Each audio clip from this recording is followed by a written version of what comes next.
வணக்கம். தூங்கும் முன் இந்த 3 இடங்களில் கையை வைத்து அழுத்துங்கள். அக்குபஞ்சர் சிகிச்சை என்பது சீனாவில் மிகவும் பிரபலமான ஒன்று. அங்கு வாழும் மக்களில் பாதி பேர் வரை இந்த அக்குபஞ்சர் சிகிச்சை முறைகளைத்தான் மேற்கொள்கின்றனர். சீனர்களின் அக்குபஞ்சர் சிகிச்சைகளில் ஒன்றான தூக்கமின்மை சிகிச்சையை பற்றி பார்ப்போம்.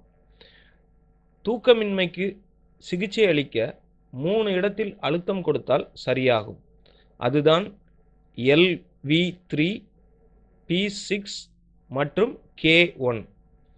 LV3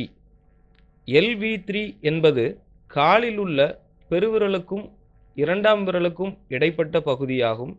இப்பகுதியில் 30 நொடிகள் அழுத்தம் கொடுக்கும்போது தூக்கமின்மை பிரச்சனை மட்டுமின்றி உடலில் உள்ள இதர பிரச்சனைகளும் குணமாகும்.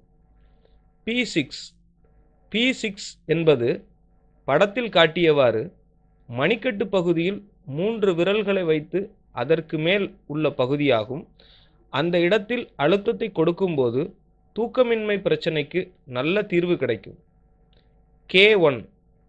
K1 என்பது பாதத்தின் அடிப்பகுதியில் படத்தில் காட்டப்பட்ட பகுதியாகும். இந்த இடத்தில் 30 நொடிகள் அழுத்தம் கொடுத்து பின் 5 நொடிகள் ரிலாக்ஸ் செய்து மீண்டும் 30 நொடிகள் அழுத்தம் கொடுக்க வேண்டும். இப்படி செய்வதால் இரவில் நல்ல தூக்கத்தை பெறலாம். குறிப்பு: இந்த சிகிச்சையை மேற்கொள்ளும் போது பகல் நேரத்தில் தூங்கக்கூடாது. மது அருந்துதல், காபி போன்ற பானங்களை பருகுவது, புகைப்பிடிப்பது போன்றவற்றை தவிர்க்க வேண்டியது அவசியம். மேலும் இரவு நேரத்தில் அளவுக்கு அதிகமாக சாப்பிடுவதையும் தவிர்க்க வேண்டும். மேலும் தகவல் அறிய சேனலை சப்ஸ்கிரைப் பண்ணுங்க. நன்றி.